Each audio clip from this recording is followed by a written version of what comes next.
السلام علیکم ورحمۃ اللہ تعالی وبرکاتہ۔ امید کرتا ہوں کہ سبھی حضرات خیریت سے ہوں گے۔ آج ہم سید امین القادری صاحب کی ایک بڑی کی پیاری ویڈیو لے کر کے آپ کے سامنے حاضر ہوئے ہیں پانی کے تعلق سے، کہ پانی کس طرح سے پینا چاہیے، پانی پینے کا صحیح طریقہ کیا ہے اور پانی پینے کا سنت طریقہ کیا ہے۔ ہمارے بہت سارے اسلامی بھائی ایسے ہیں جنہیں یہ بھی معلوم نہیں ہے کہ پانی کس طرح سے پینا چاہیے، پانی پینے کا طریقہ کیا ہے، کون سے ہاتھ سے پینا چاہیے، سیدھے ہاتھ سے پینا چاہیے یا الٹے ہاتھ سے پینا چاہیے۔ بہت سارے مسلمانوں کو یہ بھی معلوم نہیں ہے۔ بہت سارے ہمارے اسلامی بھائی ایسے ہیں جنہیں یہ معلوم نہیں ہے کہ جو ہم پانی پیتے ہیں وہ کھڑے ہو کر کے پینا چاہیے یا بیٹھ کر کے پینا چاہیے۔ بہت سارے اسلامی بھائی ہمارے ایسے ہیں۔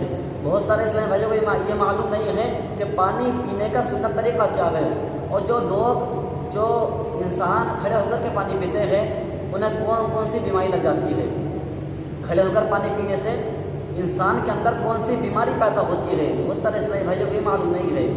آئیے ہم اس ویڈیو میں اسی بات کا خلاصہ کرنے والے ہیں کہ کھڑے ہو کر پانی پینے سے کون سی بیماری انسان کے اندر آتی ہے، کون سی بیماری انسان کے اندر پیدا ہو جاتی ہے کھڑے ہو کر کے پانی پینے سے۔ یہ پانی کون سے ہاتھ سے پینا چاہیے، سیدھے ہاتھ سے پینا چاہیے یا الٹے ہاتھ سے پینا چاہیے۔ یہ پانی جب ہم پیتے ہیں اس وقت سر ہمارا ڈھکا ہوا ہونا چاہیے یا کھلا ہوا ہونا چاہیے۔ آج ہم اسی بات کو خلاصہ کرنے والے ہیں۔ آئیے ہم ویڈیو کو شروع کرتے ہیں، مگر اس سے پہلے آپ سے ایک بات ضرور کہوں گا کہ اگر آپ میرے چینل پہ پہلی بار آئے ہیں تو چینل کو سبسکرائب ضرور کر لینا اور کمنٹ میں ضرور بتانا کہ ویڈیو کیسی لگی ہے، ویڈیو آپ کو اچھی لگی ہے کہ نہیں لگی ہے، اور ویڈیو کو لائک ضرور کر دینا۔ آئیے ویڈیو کو شروع کرتا ہوں، آپ بھی سنیے اور ہم بھی سنتے ہیں۔ یہ پیارے آقا علیہ السلام کے پیارے دیوانوں، حضور علیہ السلام نے زندگی ایسے گزاری کہ ایک ٹھیلا ڈھکیلنے والا بھی اس پہ عمل کر سکے اور ایک دنیا کے اندر بہت بڑا کاروباری بھی اس پہ عمل کر سکے۔ حضور صلی اللہ علیہ وآلہ وسلم نے کسی چیز میں ہمارے لیے مشکل پیدا نہیں کی بلکہ آسانیاں پیدا کی۔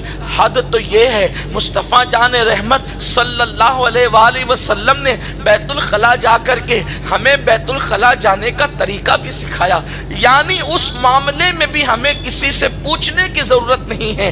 آمنہ کے لال نے ہمیں وہ طریقہ بھی عطا فرما دیا، لیکن کتنی کم نصیبی کی بات ہے، کتنی افسوس کی بات ہے جو رسول پینا سکھائیں اور پینے کا اس انداز ہمیں عطا کریں۔ میرے آقا فرماتے ہیں پانی پیو تو دیکھ کر کے پیو۔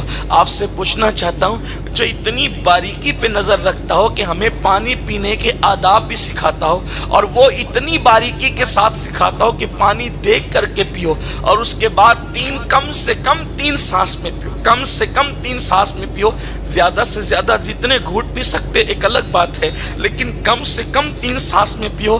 اور گلاس ہاتھ میں لینے کا طریقہ بھی میرے رسول نے بتایا کہ سیدھے ہاتھ میں لے لیا کرو، اور اس کے بعد رسول پاک نے یہ بات بھی متعین کر دی کہ بیٹھ کر کے پیا کرو۔ حضور نے یہ بات بھی متعین کر دی کہ سر پہ کچھ اوڑھ کر کے پیا کرو۔ اس کے بعد حضور نے یہ بات بھی متعین کر دی کہ پینے سے پہلے بسم اللہ کہا کرو اور پینے کے بعد پانی دینے والے خدا کا شکر ادا کرتے ہوئے الحمدللہ کہا کرو۔ آپ سے پوچھنا چاہتا ہوں کہ حضور علیہ الصلوۃ والتسلیم جو ہے اتنی باریکی سے پانی پینے کا طریقہ سکھاتے ہیں، حالانکہ پانی پینے کے اندر 1 منٹ سے زیادہ نہیں لگتا، لیکن پانی پینے کا طریقہ بتانے میں 1 منٹ سے زیادہ لگتا ہے۔ پینے کے لیے وقت کم لگتا ہے، طریقہ بتانے میں ٹائم زیادہ لگتا ہے، کیونکہ حضور نے اتنے آداب ہی پانی کے بتائے۔ ارشاد فرمایا مشکیزے کو منہ لگا کر کے کبھی پانی مت پینا، اس لیے کہ مشکیزے کو منہ لگا کر کے پانی پیو گے، اگر اس کے اندر کوئی کیڑا موجود ہوگا تو وہ تمہیں نقصان پہنچا دے گا۔ میرے پیارے آقا علیہ السلام کے پیارے دیوانوں،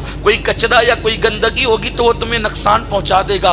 جو رسول پانی پینے کا طریقہ بتاتا ہو، حضور علیہ السلام کی شان اتنی عظیم ہے، جہاں فرشتے معدب بیٹھتے ہو، جبریل سوال کرنے آتا ہو، جبریل جہاں پر زانوے تلمس طے کرتا ہو، وہ رسول اپنی امت کو پانی پینے کا طریقہ بھی اتنی باریکی سے بتاتے ہیں۔ اور پانی تو اپنی جگہ ہے، حضور علیہ السلام استنجا کرنے کی سنتیں بھی خود اپنی امت کو سکھاتے نظر آتے ہیں، کھانے کا طریقہ بھی سکھاتے نظر آتے ہیں، لیکن اس کے باوجود اس امت کو ہم کیا نام دیں؟ اس قوم کو ہم کیا نام دیں، اس قوم کے ماننے والوں کو کیا نام دیں کہ حضور علیہ السلام نے اتنی باریکی سے ہمیں زندگی گزارنے کا طریقہ بتایا کہ اللہ کے حبیب علیہ السلام یہاں تک فرماتے ہیں سونے لگا کرو تو چراغ بجھا دیا کرو، اس لیے کہ اگر کوئی چراغ بجھائے بغیر سو جائے اور اس کے گھر میں آگ لگے تو ہم ذمہ دار نہیں۔ حضور علیہ السلام نے سونے سے پہلے چراغ بجھانے کا حکم خود عطا فرمایا۔ یعنی آپ دیکھیں تو صحیح، اللہ کے حبیب صلی اللہ علیہ وسلم کتنی چھوٹی چھوٹی بظاہر باتیں بتاتے ہیں، حالانکہ بڑا ٹیچر چھوٹی باتیں نہیں بتاتا،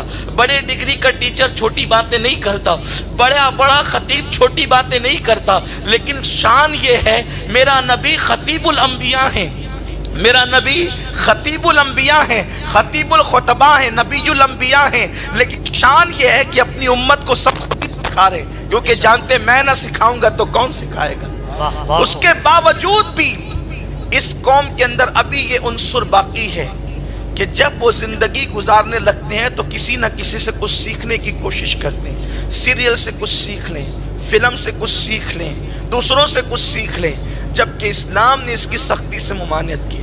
اگر آپ کسی دوسرے مذہب سے کوئی چیز لے کر اس پر عمل کرتے ہیں تو اللہ کے رسول آپ کو اسلامی برادری سے باہر کرتے ہیں۔ بات یہ خاص ہے جو آج آپ سے بات کرنی ہے، وہ یہ ہے کہ اگر آپ نے کسی مذہب سے کوئی چیز لے لی اور آپ نے اس پہ عمل کیا تو حضور اتنے ناراض ہوتے ہیں کہ اللہ کے رسول صلی اللہ علیہ وآلہ وسلم آپ کو اس برادری میں کہتے ہیں اب ادھر کا تو ہو جا، تجھے تیری ضرورت اسلام کو نہیں ہے۔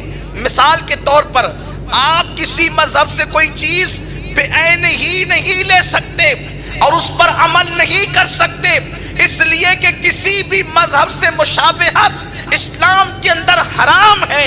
اللہ کے حبیب صلی اللہ علیہ وسلم نے یہاں تک مخالفت کی، فرمایا کہ داڑھیوں کو بڑھاؤ، مونچھوں کو پست کرو اور یہودیوں کی مخالفت کرو۔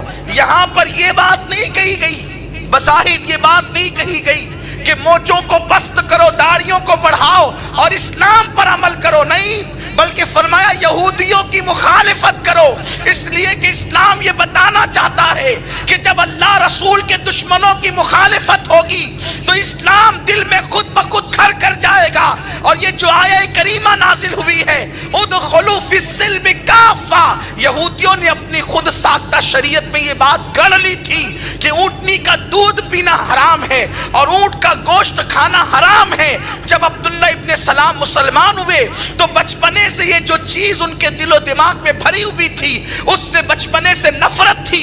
اسلام قبول کیا تو دل میں خیال آیا اونٹ کا گوشت اسلام میں فرض واجب نہیں، اونٹنی کا دودھ اسلام میں فرض واجب نہیں، تو اگر میں نہیں پیتا تو میرے دین پر کیا فرق پڑتا۔ اللہ نے آیت نازل فرمائی، اے کلمہ پڑھنے والے، ایمان کے زمرے میں تو شامل تو ہو گیا کیونکہ تو دل سے اسلام لایا ہے، تو نے دل سے اسلام قبول کیا ہے، مگر ادخلوا فی السلم کافہ، جس کو میرا محبوب پسند کرے اور تو نہ پسند کرے یہ نہیں ہو سکتا۔ اور پھر محمد عربی کا کلمہ پڑھ کے تو یہودیوں کے نقطہ نظر پہ قائم رہے، یہودیوں کی اس فکر پہ قائم رہے، یہ نہیں ہو سکتا۔ ادخلوا فی السلم کافہ، اسلام میں پورے داخل ہو جاؤ۔ اور اس فعل کو کدھر لے گیا اسلام؟ اس فعل کے بارے میں قرآن کا لہجہ کیا ہے؟ یہ تم کیوں کر رہے ہو؟ کیوں کر رہے ہو؟ تو کہا وَلَا تَتَّبِعُوا خُطُوَاتِ الشَّيْطَانِ، یہ شیطان کی دی ہوئی فکر ہے، شیطان کی اتباع نہ کرو۔ اس لیے کہ جب محبوب نے اونٹنی کے دودھ کو ہاتھ لگا لیا پھر وہ حرام کیسا؟ حبیب جس کو چھو لے وہ حرام کیسا؟